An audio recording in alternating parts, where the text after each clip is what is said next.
The Green Monster, written by Arthur Macom, narrated by Edward E. French.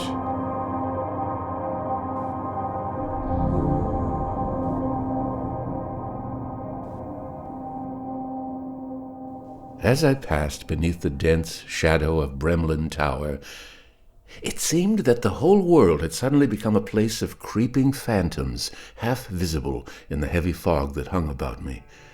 The complete quietude of the quadrangle palled upon my distraught nerves like the aftermath of an opiate. My feverish imagination created hideous powers in every corner of the old stone cloister that skirted my path. Then, through the curtain of darkness about me, the chimes in the tower rang out with muffled tone. It was only a matter of a few minutes before I should be in the house of my professor. Yet I dreaded with unreasoning fear the thought of keeping my path, nor could I explain the sensation. But the lights of the professor's house loomed before me. I should be there at once. I knocked hastily upon the huge oaken door. Presently there came the sound of approaching footsteps, falling softly on the carpets within. I was surprised at the suddenness with which the door was swung open. "Ah, good evening, Borrow," the professor greeted me. "I have been expecting you." He glanced at me with an oddly significant air. I trailed him back into his tiny study where he designated my chair before the remnants of a log fire. For several minutes he stood, staring at me like a cat watching a sparrow. Whatever may have been the purpose of this brief examination, he seemed to be satisfied as he sat down, facing me at an angle. At last the silence was broken by his low-pitched voice. "Perhaps you are wondering why I have asked you here tonight." The inquisitiveness of my expression was his answer. Again he fell into a profound quiet. There, in the hush of the old house, with the weird atmosphere of the whole evening, I could not restrain my moody thoughts. The flitting shadows of the log fire danced grotesquely upon his long face, changing its shape and mine with every moment. His white beard was visible and invisible by turns. His eyes, too, affected by the play of changing light, gleamed sardonically through the dusk, or faded into mysteriously gloomy pits. The spell was again broken by the professor's voice. "Borrow," he stated, "I have an experiment." I nodded. "You have heard my theory of the concentration of thought. Doubtless it will be better if I go over it briefly, since this experiment is based upon its principles. This is my assumption." He paused momentarily to collect his thoughts. I leaned forward eagerly, knowing that the professor's opinion was considered authoritative upon the subject. "The theory of hypnosis holds that a person may easily be convinced of any being or state of being while he is in the hypnotic trance. Under such conditions he can actually perceive with all of his senses the being suggested by the person who has hypnotized him. This part of the theory is incontestable." As I did not question him, he continued in a dull, ponderous monotone. "A number of savants have a still more advanced belief, to which I admit that I subscribe, that if the state of hypnosis has been deep enough, the subject will be open to a number of post-hypnotic influences. That is, when the subject has been awakened from the actual state of hypnosis, the beings which he has been led to see or to feel while under the influence will recur in his ordinary existence. He will hear voices or see apparitions, which a person who has not been in the same state cannot hear or see. Furthermore, he will in all probability give some logical reason for his sensations, or at least some acceptable data which will substantiate his statements. Yet he does not know that these are merely the result of the suggestions of the operator, nor is he aware that he has ever experienced them before. In other words, they exist as phantoms of his own brain, which can be dispelled only at the will of the operator who has instilled them." The professor paused, quietly observing the doubtful expression on my face. I could not see what he was driving at, yet the vague feeling of uneasiness returned to trouble me with renewed insidiousness. The silence became unbearably ominous, and I hastened to ask further questions. "And exactly what, Professor, is the aim of this experiment?" "This. I shall deliver in these rooms a lecture to a selected group of students. I shall tell them that there exists in this locality a certain apparition which I have seen, I have chosen a list which, I feel sure, includes only those who will be open to the power of suggestion from my mind. By this experiment, we shall determine whether this last premise of mine is actually true, whether these men will encounter the hallucination which I shall picture. For a moment he seemed to consider giving me some further detail of his plan, but he evidently thought better of it. There is, he continued, a still more fantastic premise, born of the brains of Oriental philosophers, yogis, which holds that the human mind can actually restrain, arrest, destroy, or create matter. But there is no reliable evidence to support this theory, and I have absolutely no faith in it. You may forget it, since it has no part in this experiment. I stared at the professor in nervous astonishment. The whole scheme seemed fraught with unforeseen dangers, yet I could not help feeling complimented that he should have told me in advance.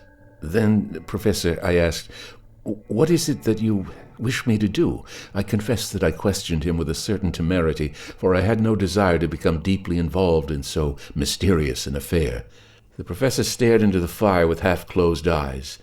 At first I thought he had not heard me. I was mistaken. "Borrow," he answered, casting off his mantle of silence. "You must gather in this room the men on this list by 10 o'clock tomorrow night. If they question you, tell them that you know absolutely nothing about it." He shot me a look of warning. "And remember, Borrow, that you must not listen to my lecture. I shall want you in the room, but if you heed me, the result will be disastrous to the success of the experiment. If you feel an impulse to believe me, throw it off. I need you as a witness." The tone of his voice revived my uncanny mood. The professor had risen from his chair, indicating that the interview was at an end. After murmuring my goodbyes, I hastened from the house. The day following this strange conversation found my mind filled with forebodings. I had invited the men to come to the professor's house and had maintained complete silence regarding the nature of the meeting. But in spite of my confidence in the professor's judgment, the unearthly nature of the affair had played havoc with my peace of mind. When the appointed hour arrived, I knocked upon the professor's door. From where I stood, I saw that the students had come before me. They were standing in groups of 3 and 4, babbling disconnectedly of what might possibly occur. One of them, a certain Hallmark, who was in several of my classes, called out to me from across the room. "Hello there, Borrow." He hurried over to grasp my hand. Then, while I was greeting my fellow students, he whispered in my ear with an inquisitive voice, "The professor left a note for you to come immediately to his study. He was not here when we came in. And say, what's up? Do you know?" "Not yet, Hallmark," I lied glibly. "Darn funny he doesn't show up to say hello," he whispered. "Prof's putting too much mystery for me." "He is," I called over my shoulder, for I was on my way to the professor's study. I found him sitting at his desk. "You are on time," he said. "Yes," I replied. "You wanted me?" "Yes, Borrow. Take them into the drawing room. The lights will be off, but they can find chairs. Tell them I shall be in at once. And remember," he laid his hand upon my shoulder with an air of gravity, "you must not believe a word that I say.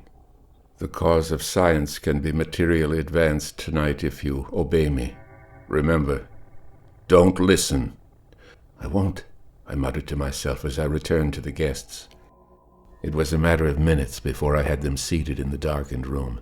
The curtains had been drawn, so there was no light except at the front, where a single beam came through a small pane. The hum of excited conversation was suddenly interrupted by the creaking of the door. Immediately the head of the professor appeared in that single ray of light.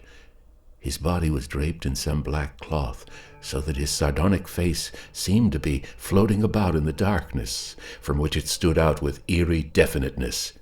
His eyes darted this way and that until the whispering of the men had died down to a tense hissing of breath between their teeth.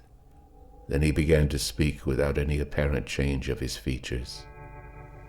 "My friends," he murmured heavily, "it is a pleasure to have you here tonight. But you must not be nervous. You must lean back in your chairs. Lean back in your chairs and rest. Rest. I have something to tell you, but you cannot understand me if you are nervous or excited. You must rest. Rest. The breathing of the men became placid as his words affected them with their gentle persuasiveness.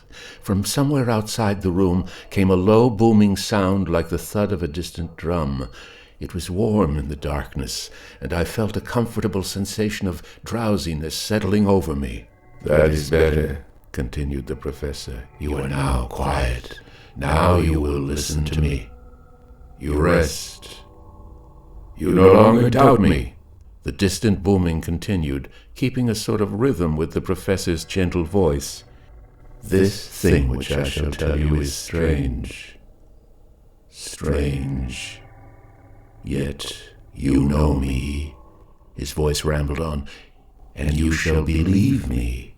What I tell you is true, and you believe me. Your minds are at rest with themselves, and all shall be as I say that it shall. You believe me." The voice, the booming, the warmth of the room, the darkness, all seemed to lull my mind into a shadowy trance, and through the darkness I could feel the tingling of some unknown potency. I felt that I would believe the professor, but while my spirit seemed completely at peace, far off in the subterranean channels of my intellect, I knew that something was wrong. The sensation lay dormant before the rhythm of the distant drum and the death-like darkness. The professor droned on. "I have seen a thing moving about in the darkness, a strange and fearsome thing. First I saw it by the cloisters, cowering in the shadows there. I have seen it again, creeping along by the wall of the great tower. It seemed like a luminous mist, like an aura in the dusk. While I stood there watching it, it glided away like a phantom back from the grave." His voice trailed off into the darkness about him. The booming sound seemed to have blended with the pulsing warmth, yet I could not feel that there was warmth. Even the professor's head, limned against the darkness by that single beam of light, seemed to have fused with the void surrounding him. All consciousness receded from me. I thought that I stood in the shadows of the cloisters with the dim outline of the thing somewhere in the dusk before me. Then a voice came back from the unfathomable distance. It towered above me like some monster genie from the past. It was entirely green, with trailing shadows of green hanging from its mighty form, and its eyes, great balls of fire gleaming through the night, glared at me with murderous hatred. There was unutterable wickedness in those fiery orbs, wickedness that would have mocked me even as it slew me. When it turned upon me, it reached out gigantic talons, groping in the ghoulish twilight for my throat. Then I fled those haunted cloisters, fled before the thing that would have slain me even as it would slay you. Oh, beware, beware of the thing in the cloisters that will strangle you with its hideous talons. And do not look into its flaming eyes, for it will fasten you down with its tensity until it can tear the breath from your throat." Perspiration broke from my brow. I was seized with a fit of violent trembling. My throat seemed dry and swollen, as though I had felt the terrific clutch of those murderous hands. Fear ran through my heart and burrowed deep into the hidden recesses of my soul, for I knew I should meet this fiend incarnate, this hideous monster that transfixed its victims with gleaming eyes, to tear open their throats with its ghastly talons. My mind could not tell me where I was. I dreaded lest I was standing beside that haunted cloister where this thing stalked in its deathly course. In vain I strove to move. I was paralyzed by fear of the unknown. And then from afar came the voice of the professor, piercing the wall of my trance. The cloister, the tower, seemed to totter in the gloom and go reeling off into a vague mist. All became a chaos as I went whirling through imaginary space at a tremendous velocity. Again came the voice, this time much nearer to me. "Borrow! Borrow, awaken! This is the professor!" The giddiness left me as my senses began to clear, and I saw the professor standing before me in the dark. I gazed at him bewilderedly. "I told you not to listen," he said, speaking sharply. "I warned you. Now stand there, and do not listen again." My mind was now quite clear. I understood that I must have fallen into a deep trance, for I was once more aware of the monotonous booming and the sultry room. The professor had glided back into the solitary beam of light. His voice continued, yet now I did not heed what he said, but strained to the sound of tense breathing in the room. Again that ponderous voice. "Watch for this thing when the night has come, and such demons are stalking about. Even now I feel the glare of those terrible eyes, boring into my back with their incarnate hatred. Even now I dread to glance over my shoulder, lest its fearsome arms should come stretching through the darkness toward me." With a tremendous effort, the professor forced himself to turn his head up into the beam of light. And as he stared into the darkness, his calm features began to distort themselves with a look of unspeakable terror. His mouth sagged open. His eyes, dilated, seemed to bulge from their sockets. He flung his black-robed arms into the light above him as though to ward off some menacing gesture. "Look!" he moaned weirdly. "It is there! Its talons are reaching for my throat! Its eyes! How fiendishly they gleam in the darkness! Beware of it! Flee from it! It is the green monster!" There came a scrambling of feet, a falling of chairs. Someone, overcome with hysterical fear, screamed wildly. The darkness pulsated with the trembling of human bodies. The rampant horror of that moment was indescribable. Yet I had seen nothing. "It is gone," cried the professor, loudly, this time in his natural voice. "Awaken, my friends." Then turning toward me, he called out, "Lights, Borrow, quickly!"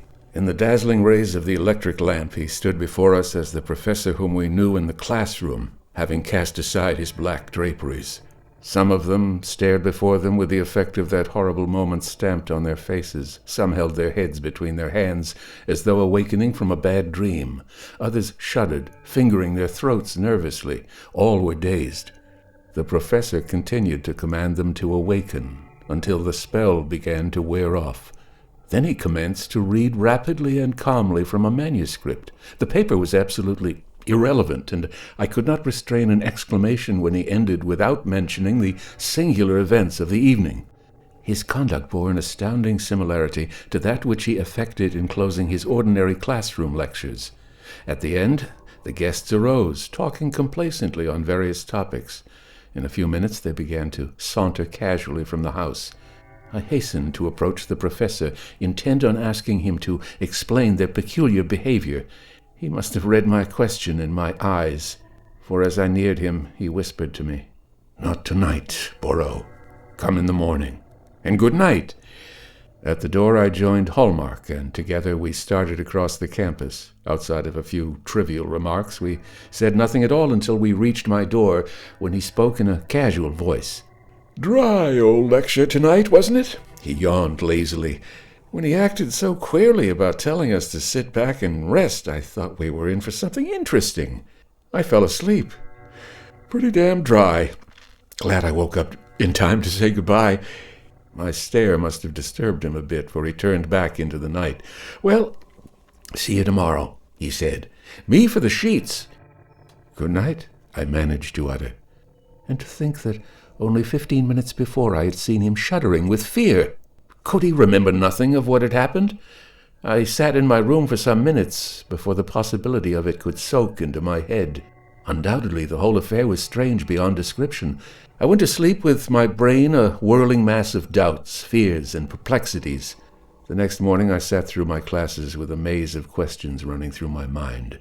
I could not understand the sudden transition from a state of abject fear to one of complete ignorance, nor could I understand how I had allowed my mind to slip from my control, sweeping me into those peculiar and terrifying illusions which I had undergone. Why the professor had gone about this experiment in such an odd way was baffling. Why were all the lights off, except that single beam in the front of the room? Why had the professor affected that unusual tone of voice? The heat, the strange booming sound, the garb of the professor, all of these were beyond my understanding. When the last class was over, I hastened to the professors with these questions on my tongue. I found him sitting in his office, busily writing in a memorandum book. He greeted me laconically, waved me into a chair, and continued until he had finished his writing. At last he turned toward me. "Well, Borrow, what do you think of it?" he asked. Why, Professor, I am completely at sea." The tone of my voice must have forecast the state of my mind, for the professor, smiling faintly, settled back to answer the flood of questions which he knew I would ask. I lost no time in discussing the general scene, and plunged immediately into the mystery. "First of all," I asked, "why did your pupils act so queerly when they had completely come to? They did not seem to realize that only a few moments before they had been frightened out of their wits. In fact, Hallmark remarked that he had never heard such a dry lecture in his life.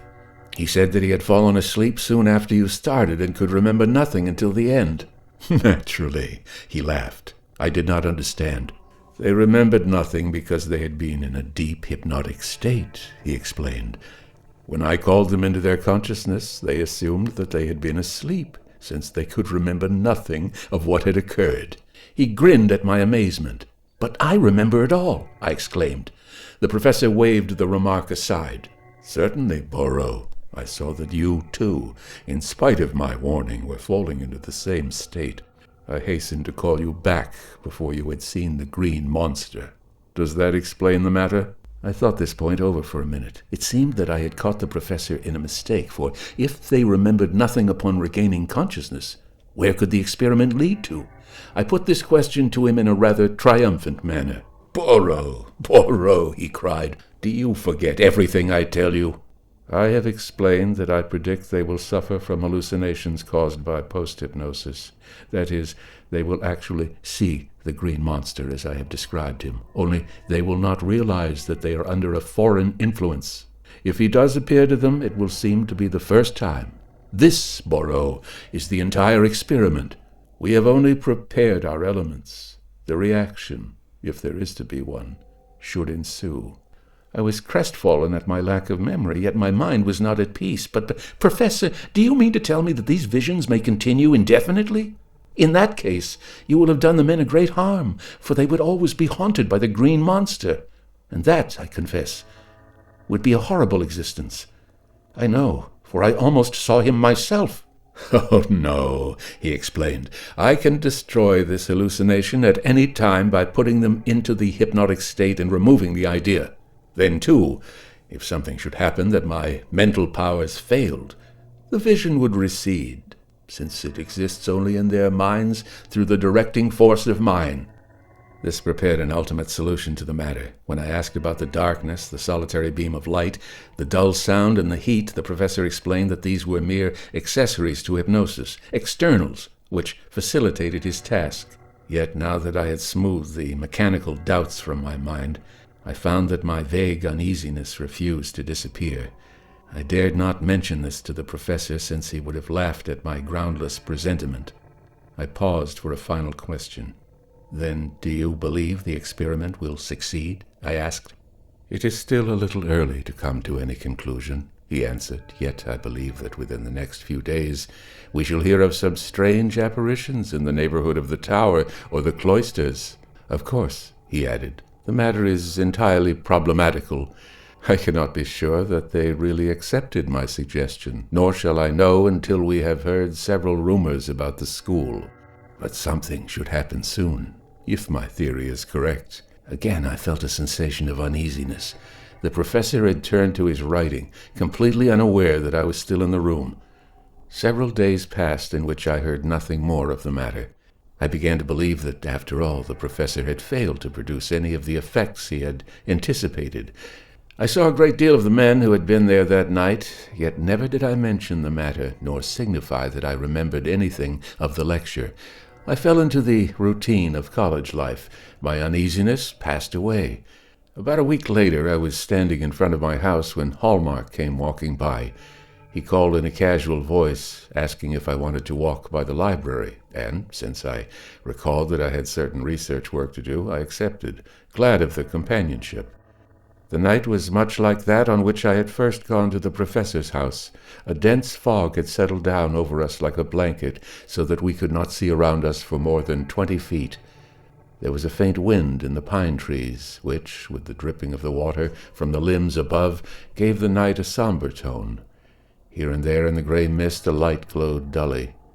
All about us was a sullen quiet. Our feet crunched harshly upon the gravelled path. Hallmark and I, somewhat depressed by the singular hush, walked along without speaking. Then Hallmark whispered, "That's the cloister, isn't it? I can't make it out from here." There was nothing unusual in his voice, yet his words sent a faint tingle through my body, recalling as they did the professor's warning. "Yes," I answered, and then, "Why do you ask?" "Oh, I don't know," he returned. "Just wondered." We went on, and since it was closer to the library by way of the cloister, we headed for the spot. I stifled whatever misgivings I might have had, for I knew that it was merely a suspicion that prompted them. We entered the cloisters just as the chimes were beginning to toll the hour. It was 10 o'clock. About this stuff I've got to dig up, I thought to myself. I'll need a Schneider and Greaves, and I'd better glance through Hudson while I'm here. The crunching of our feet on the gravel intruded on my reverie with an ominous sound, and I was recalled to my surroundings. Suddenly I felt Hallmark's grip tighten convulsively on my arm. "Look, Burrow," he muttered tensely. "There, by the second arch." He stopped, dead still, rooted to the spot. I looked. There was nothing but the eddying fog, moving in a fantastic sort of way. Hallmark's fingers were digging sharply into the biceps of my arm. I glanced at the man. His face was screwed into a look of doubt and perplexity. But even as I watched him, his face began to twist into a picture of agony. "It's coming here, Burrow! God! What is it? Burrow!" Still I saw nothing. "What is coming?" I whispered, for I was frightened in spite of my senses. "Look! Burrow!" he screamed. "This way! Run!" He strove futilely to move from his tracks. "Those blazing eyes!" he shrieked. "Run! Oh, God! It's got me! Help!" His voice died in his throat as if some monstrous hand had throttled him as he screamed.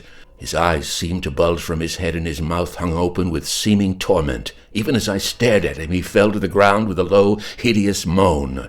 Yet I saw nothing. I bit my teeth into my lips and forced myself to bend over the form of my friend. With an agony of self-restraint, I picked him up and fled into the library. The doors were open so that I was able to dash in. At the sound of my frightened cries and Hallmark's piteous moaning, a crowd swept around us and strove to bring Hallmark to his senses. "What's happened to him?" someone cried. All eyes turned toward me. I looked at them with a frightened glance. I could not find my tongue. My palate was parched and dry. My senses reeled. I don't know," I managed to utter. "He saw something in the cloisters and fell beside me. My explanation was cut short by a jumbled flow of words from Hallmark's mouth. "It was green, all green," he moaned thickly, "with trailing shadows of green. God, it's got me! Burrow, run!" His voice trailed off again in a dismal muttering. I stared at him, aghast. Those were the professor's words. Trailing shadows of green. I had not foreseen this, nor could I believe I knew its cause. For a moment I thought I should hurl my secret at the throng, but by clenching my nails until they dug into the flesh of my palms, I managed to restrain myself. The crowd was whispering excitedly, half frightened by Hallmark's condition and my own dismay. Someone cut in with an authoritative tone. "He's coming around now." Hallmark opened his eyes and was staring at us in wild amazement. "Is it gone?" he whispered tensely. "What was it?" asked the person with the authoritative voice. The thing. The green monster. It nearly got me." His voice broke into a sob. The man was completely unnerved. The professor's words again. With the aid of a few of the crowd, I carried him home, and there I left him, piteously nervous. And that night I dreamed of terrible green talons reaching for my throat, and all through my sleep ran the monotone of Hallmark's piteous sobbing. The morning paper carried a short account of Hallmark's mysterious encounter. There was nothing definite to the matter. He had seen, so the story ran, a monstrous green thing slithering toward him through the fog. Its eyes had seemed to bore into his very soul, filling him with an unreasoning fear of this giant unknown. Then, as Hallmark had said, it had fastened gruesome talons into his throat, after which he knew nothing until he was revived in the library. The paper mentioned that a Mr. Borrow, who had been with him at the time of the alleged encounter, had absolutely denied having seen anything, although he, too, had confessed that he had felt that inexplicable panic. The article ended with an attempt at editorial satire, commenting upon, quote, "those who flee from imaginary bugaboos," unquote. Hallmark was suspected of some nervous disease or a great prankishness, with emphasis on the latter. Poor fools! With the news in my hand, I rushed to the professor's house. He was sitting in his study, the scene of that first terrible night, grimly reading the first result of his unusual experiment. His lips were curled in a satisfied smile. He gloated in his triumph. "Professor," I cried, "you must destroy this evil hallucination." The professor looked amazed. "But, Borrow, it is succeeding." "If you had seen Hallmark's face, if you had been there, Professor," I pleaded, "he would not ask for reasons. The man's nerves were shot to pieces. I've never seen such terror." The thought of poor Hallmark sent cold shivers coursing up and down my spine. I could say no more, but only stare at the professor in vain entreaty. He looked coldly at me. "Borrow, I am disappointed in you. I do not propose," he continued, "to allow this scourge to run on for long. But there must be several occurrences to substantiate the experiment. In a week's time the need will have passed, and I shall release them from their condition." There was nothing I could do. I must remain a party to the experiment until the professor chose to terminate it. He alone could solve the situation. I was powerless. I felt a revulsion from my former admiration for him. This was too cold-blooded, too completely cruel. The thought that Hallmark might go through the experience again caused me to shudder. I bowed as politely as I could and left the house. The week succeeding was one of utmost horror. 6 different men, all members of that memorable séance, had seen the green monster in the darkness. After twilight, the voices of all were hushed or stilled, for in all of them dwelt the fear of this terrible thing. Out of every corner its hideous eyes seemed to stare with murderous glance at passers-by. Grim terror stalked rampant where once had been peace and youthful happiness, and the men, who at first had been ashamed of their fears, had begun determining a hurried exodus from the accursed spot. I could not go near the professor. The very thought of him filled me with loathing. When I watched the havoc he had wrought in the minds of my comrades, I burned with a singular bitterness, all the more intensified by the knowledge that I was helpless to prevent it. I dared not approach him. Then the catastrophe occurred. I was in my room, trying to solve a knotty problem in one of my courses, when I heard the chill night air suddenly rent with terrific screaming. My muscles were temporarily paralyzed. I knew that the green monster had appeared again.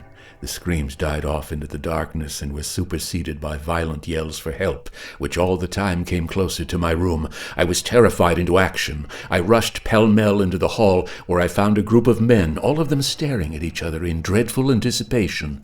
"Come quickly," I cried. "Let us help him. The green monster has appeared again." Their faces writhed in ill-suppressed anguish, but they ran swiftly at my side. We dashed out of the door into the darkened street, flying toward those terrible yells as fast as our legs would carry us. Then, a few hundred yards from the cloister, we met them. 3 men were dragging between them the collapsed body of another. I rushed to their side. Upon their stricken faces I saw the stamp of the monster. "What has happened?" I shouted, my tongue beyond control. "The green monster. We saw it, all of us, and it got Bob here." I stared at them aghast. I bent over the prostrate body to give assistance. God, what was this? This was unbelievable. There was a trickling of blood at the nose. The eyes seemed about to burst from his head. The lips were literally shredded by the champing of his teeth. My reason seemed to totter with the horror of it all. He was dead, strangled by the green monster.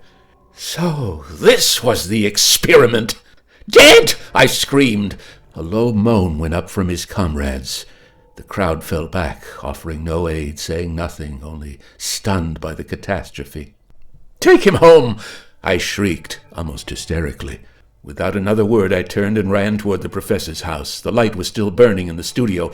It would not have mattered had it been otherwise, for I should have torn him from his bed had he been there. I did not knock. I rushed headlong into the study. The professor sat before me with a smile on his cruel lips. He looked at me amusedly. Has the green monster appeared again? He laughed. It has, I cried, panting with the intensity of my hate. It has appeared again, and this time it has slain a man, strangled him with its monstrous talons, as you said it would. The professor's face went a pasty white. He stared at me like a man possessed. I knew that the fear of the monster had come over him, too. I gloated in the consternation of that look. Then his expression changed to one of determination. He set his jaws grimly. Sit down, Burrow, he commanded. Tell me about this. The green monster has appeared again, I shouted. It was seen by 3 other men at the same time, and it has strangled Bob Huntington. I saw him after it was done. For a minute the professor seemed to be working at some idea. Then he leaped to his feet. Burrow, this is terrible. Had I foreseen this, I never would have started this experiment. His words came hard and fast. The concentrative power of the minds of the university has created it. Their wills, their rampant fears, have gotten beyond control, where before it was only a hallucination. It is now a reality. Run, Burrow, and gather all of those who were at the lecture before. It is a matter of life and death, for at any minute the living phantasm may seize upon one of them, or anyone now. I turned and fled, but as I ran I heard the professor muttering, I had not foreseen this. I have heard of the creation of material forces through the exercise of the mind, a Hindu, a yogi theory. I had thought it a fantastic myth. A myth. His voice was beyond my hearing as I rushed toward the quadrangle. In 15 minutes I had collected the majority of his former guests about me, and the others, convinced of the all-importance of the request, were hastening toward the professor's. As we neared the place, we saw that the lights were off. From somewhere on the place came that ominous booming sound. I noticed that the shades of the study had been drawn. As we put our feet within the door, we heard a sudden scream, a wild cry for help. So great was our excitement that we dashed back into the study without pausing. My companions fell back against the door, paralyzed by the vision before them. There, under that solitary beam of light, lay the professor, while over him loomed that hideous monster I had heard described. I felt the fiendish hate of his glance as he stared at the dying professor with his fiery eyes. As I stood there, he began to glide through the gloom toward me. I was frozen with horror. The perspiration broke from my brow, blinding me with its scalding sting. Even as I thought it would fasten its tremendous fingers into my throat, the professor rose from the floor in a semi-crouch. Burrow, he moaned, it shall not touch you. It has broken my neck. I am dying, and when I die, it will disappear forever. He pulled a knife from his garments. I believe he had anticipated the attack upon himself. The monster leaped to snatch the knife from his hand. Too late! The professor sank back upon the floor, and even as he did so, the green thing faded into the shuddering dark. Lights! I cried. For God's sake, put on the lights! Someone found them. We stood in the study with only the dead professor before us. I turned to my companions in the doorway. Let us go, I sobbed. The professor is dead, and the green monster is gone forever. Blindly groping in the clear light, I staggered from the unholy spectacle. Somehow I reached my room. Then, in the still fearsome night hours, which the shadow of the monster seemed to inhabit even now, I wrote a full report of the professor's terrible experiment. I expressed that, with the death of the professor, his power over the minds of his unfortunate subjects had passed away, and with that power, the green monster. Morning came, and the sun cast a cheerful beam over my fast-whitening hair.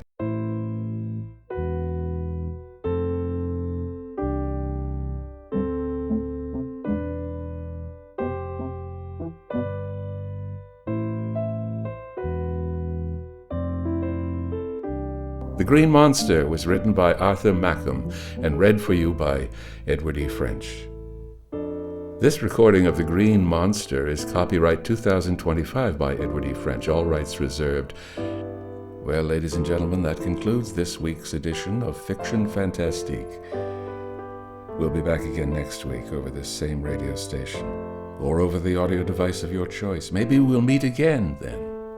The email address for this program is www.edwardfrench06@hotmail.com. And we're also on Instagram at ed.emerson.french. Fiction Fantastique comes to you from the studios of World Brain Audio, Suite G1, so long from scenic Chatsworth, California, USA. This is your Shrieker Speaker speaking.